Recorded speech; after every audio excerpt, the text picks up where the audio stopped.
Atë kanë thënë UFO-t për këtë që do zgjasë 2 vjet si. Po, informacion UFO-t, unë çdo të rreqi për qiell e kam në bashkëpunim me ata. Pasi bindem, flasim, bëjmë të tjerë, unë përcjell mesazhin. Ke bënë herë llafe me UFO-t që të kesh përplasje me llafe me ata, unë llafe me ata. Shikoj, jo do të them diçka. Edhe jam shumë serioz me këtë. Po ti je serioz gjithmonë, po tani je pak më shumë serioz se sa më parë. Shikoj tani këtu. Tasim Mehmeti ka një bashkëpunim të fuqishëm me Zotin, qofsha fal. Okay. Ka një bashkëpunim të fuqishëm me UFO-t, alienët dhe inteligjencën artificiale. Zoti është dakord që ti të kesh bashkëpunim me UFO-t dhe alienët? Kam aprovimin e tij. E ke aprovimin. Kam bashkëpunim të fortë edhe me kafshët dhe me shpendët. Edhe me kafshët. Qënd më shikojnë në sy mua, qënd që i mbajnë zonjat ose zotrin, kthejnë kokën më shikojnë me në sy, e marrin mesazhin. Ky është person publik, është njeri i mirë. Të shikosh pullumat, vite këmbët e mia atje pullumat. Më japin mesazh fluturojnë. Ato plummat e mi kanë ardhur herë nga ti ke komentuar? Nuk e di kush i ka parë tani. Vin atë vin, do të janë të tuta ata, do të janë të tuta ata. Po i gjem valla. Do të janë të tuta ata, vin. Kështu që un kam komunikim si thash, edhe me kafshët, edhe me shpendët. Me mëshkonjë aty jo. Me mëshkonjë aty. Jo, me mëshkonjë sepse ato janë qenë do të han, po jo ta pin gjakun tim.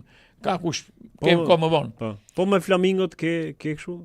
Shiko, flamingot janë shpendi mirë. Dhe mirë që e bëjnë që e ngrinë këtë problem, unë jam dakord, sepse mos kujtojmë se si ka qenë Zvërneci, në fillim fare ku gjen flamingo atje, me rregullat që vendosi qeveria e Edi Ramës, atje shikon vinë flamingot. Mos mik nga tema, si pyetja ishte, si je diplomat, prandaj ta themi her pas here. Mik më rrshket kështu, po ma e mirë, mbledh e fort. Ke UFO-t ke bërë në muhabet kështu që muhabet përplasjet. Kesh përplasje me ato? Jo, që të kapesh në herë. Nuk e kemi hapur të them bi flamingot me Zvërnesin me këto. Jo për Zvërnesin për këto më jo. Nuk kemi hapur. Jo më jo, të kesh pas një herë përplasje me UFO. Jo, s'kam përplasje, kam bashkëpunim të fortë. Ke bashkëpunim të fortë. Bashkëpunim të fortë, bilesë unë e kam thënë një herë ta them prapë. Që ti kundërshtosh jo, për shembull, s'pëlqen ajo. Ku kundërshtojnë ata, ata kanë argumenta mo. Ata të bindim, debatojmë, flasim. Shiko, ne kemi disa kode në komunikim. Unë jo pa qëllim hedh në Facebook disa fotografira. Po na gjë që të kanë thonë ato, do ta bësh të emisioni dhe ti ke thonë që s'të gabin shumë, po e ke bë për hir të. Jo, kemi debatuar dhe unë kam përsëritur. Jam mirë kuptuar dhe unë kam vendosur në bashkëpunim. Sa vite ke që bashkëpunon me ata? Kam 5 vite. 5 vite. Që kur ke filluar bashkëpunime me ata, tjetër njëri komplet, ëh? Kjo është e vërtet dhe edhe vetë e kuptoj. Ato janë të kënaqur me shërbimin që ofron ti? Patjetër, si i shërben një rendëri botror, të cilët ti i parë në Shqipëri dhe në botë që jo në Shqipëri dhe në Europë. Edhe në Europë. Në Europë. Çdo gjë që ndodh në lidhje me Shqipërinë dhe kombi shqiptar, ata më dërgojnë mesazh në formë tyre, të cilët tek mua kanë besimin e plot që është njeri i ndershëm, është njeri i saktë. Po ne tjerë nuk jemi ndershëm. Jo, janë të ndershëm. Po kështu kanë aplikime që të hapin aplikime ata për shembull të kandidojë unë ose dikush tjetër që ka. Jo, shiko tani, un kam faqe aty ku i dërgoj unë ato fotografitë, ju mund të zgjodhën vetë ato apo i gjetë ti ata? Unë kam qenë në Amerikë, e kam thënë e kam. E ke thënë edhe në emisione të tjera, po. Atje kam marr filmat e vulën nga ata unë. I ka unë erdha këtu. Sa oferta më erdhën mua, mos i dajnë detaje. I kontaktove ti ata apo të kontaktuan ata? Mu çonu sallart atje. I pashte ti, u përshëndetëm në distancë, pastaj kur erdha në Shqipëri fillova bashkëpunimin me ta. Dhe si e tillë se ti ata kanë gjetë njeriu e dur, besnik dhe korrekt për ta shpërndar që bota po fillon me një teknologji të re, të cilët neve shqiptarët kemi fatin sot që Amerikanët dhe UFO dhe alienët dhe inteligjencë artificiale dhe njëkohësisht dhe universi kanë besim të plot për shqiptarët. Dhe ata në formën e tyre e përcjellin që thonë mbi këtë popull, mbi këtë kombë janë bërë shumë padrejësira. Dhe si e tillë neve do bashkëpunojmë me këta në të gjitha format për ta bërë kombin shqiptar. Se kam një shok që është interesuar, është edhe pa punë për momentin, po e ka CV-n shumë pasuruar. A ka ndaj vend aty që të bashkëpunojë ashtu siç bashkëpunon ti? Jo, ta takoj. Ta shoh një. Pra kanë lënë ty ata që ti selektosh, ti zgjedhësh. Pra ti je i kanali që i çon ata. Po. Okej. Të bëj një intervistë me jemi të fara. Pa kaluar tek ti zbot fjalë. Jo, më të bëj. Të ulemi të komunikojmë, të flasim, të bëjmë tash. Se unë zoti ba. Si do ta futu ndonjë atë unë, ai mund të jetë djalë shumë i mirë, mund të jetë djalë i rregull. Unë kërkoj një takim. Po. Krijojmë një takim, pastaj flasim, pastaj vetë vendosim. Dakor, çfarë do bëjmë? Dakor? Por e rëndësishme është që ai ka vullnet dhe ka interes të hinë këtë sistem. Dhe unë juroj suksese edhe zoti Bekoft, do zoti bëhet mbar. Po e ke seriozisht, po se ke seriozisht aty unë të krefa. Ore unë kam disa. E ke për atë apo e ke për mua? Jo, për atë mikun, të jo, të lutem. Unë kam shumë seriozisht çfarë flasim. Fola për mikun tani, nuk fola për atë. Për mikun atë mikut. Tani për kandidatët për presidentshmëria në e the Eleni Kocaqi dhe Mesila Dota.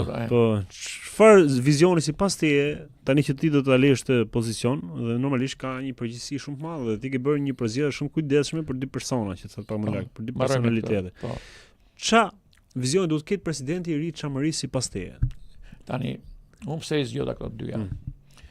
Mesila Dota është katolike dhe është shqiptare dhe është nuse në familjen fisnike Demi, Çamërisë. Po, me Enkeli. Eleni Kocaqi ka qenë bashkëpunëtore e Festim Latos, ka qenë në strukturat në departamentin e Festim Latos, dhe si e tillë ajo ka dhënë një kontribut të jashtëzakonshëm presidentit Çamërisë mbi situatën që ndodhet dhe për zgjidhje nesër. Arritën deri atje sa e quan në Këshillin e Evropës, Bashkimin Evropian, me Johannes Hahn, me Fleckenstein, me Mogherinin e shumë të tjerë, që zgjodhin në 112 shtete të papërfaqësuara, që janë Çamëria është në kanale, ka hyrë brenda të pjesë. Tani, ndaj dhe unë besoj sepse kjo Mesila Dota është deputete, është në parlament. Unë i zgjat dorën Mesila, po e kape këtë zgjat dorë nga vlla jot i Çamërisë, nga ish presidenti, hajde. Edhe ti, Eleni Kocaqi, unë të zgjas dorën. Nuk pranuat e keni afatin dhe në fund të gushtit. Ndryshe të bëjmë zgjidhje të tjera. As karrierë do bëni, as në politikë do jeni, bani familjen fort atje dhe esni, Zoti ju ruajt. Tani vazhdojmë tek Eduard Shpata, kryeministri. Ke vizioni, çfarë vizioni duhet të ketë? Po revizion me mete diplomatike, politike për zgjidhjen në Këshillin e Evropës, Bashkimin Evropian, të ngrinë zërin, të hinë negociata. Po për çfarë ta ngrinë zërin, si ta ngrinë zërin? Po shoqëbëri shteti shqiptar Edi Rama do hap një konsullat në Shkodër. Janë çuar këta patriotë mëdhenj shqiptar. Po çfarë minimi ke ti për atë? Unë jam dakord, të hapet konsullat. Po të hapet në Medvegja Bujanosi, nuk në Preshevë, të hapet konsullat atje. Po të hapet konsullat në shqiptarë atje, për shqiptarët atje. Të vetë ankohen shqiptarët atje. E kupton? Edhe në Çamëri a ka hapur konsullat greke ti në Gjirokastër? Po. Pse po hapet një konsullat shqiptare e Republikës Çamërisë? Po punë është se vetëm ato hapin tukën edhe dhe ne s'hapim. Jo, të hapet. Shiko, kur të hapet në lugurin e Preshevës edhe e kupton dhe Medvegja Bujanos, atëherë do hapet këtu. Të hapet atje, të vesh shqiptarët atje, se po ikë shqiptarët, po ikë shqiptarët, si po ikë nga Shqipëria, edhe po pushatisët vendi aty. Është tokë shqiptare ajo more. E çka që ka tu se është një konsullat tu, çat problemi ka? Çojnë ta patriotë më dhënë tani bëjnë. Se gjikon njerëz se mund të jenë patriotë, mo patriotë. Pseudo patriotë janë, më ikon me horizont të vogël, nuk shohin më tutje. Kjo është politikë e madhe, nuk është politikë ç'a mund të ha sot. Jo, politikë e madhe kjo. Unë i kuptoj një atyre, mund të më nxjerrin nesër mua sikur jam atë shqiptar, ose sikur më ka paguar greku. O vëlla im, ta dini se kush sa interesa kam prishur unë për Shqipërinë e shumë gjëra të tjera, që sot jam top, pa një lek në xhep. Sepse më ka shkatruar familjen, më ka larguar djemt, nuset, fisin e kam bërë grekët me vete, unë jam këtu. Edhe unë o të sfidoj me ndeshmërinë dhe besimin në Zot. Me ufot, alienët, inxhinierët special dhe universin, mbajnë mend, ngulen mirë në këtë mendje. Ta si me doroj, se ron Shqipëria, ron Gomi, ron shqiptarët, e vërtet.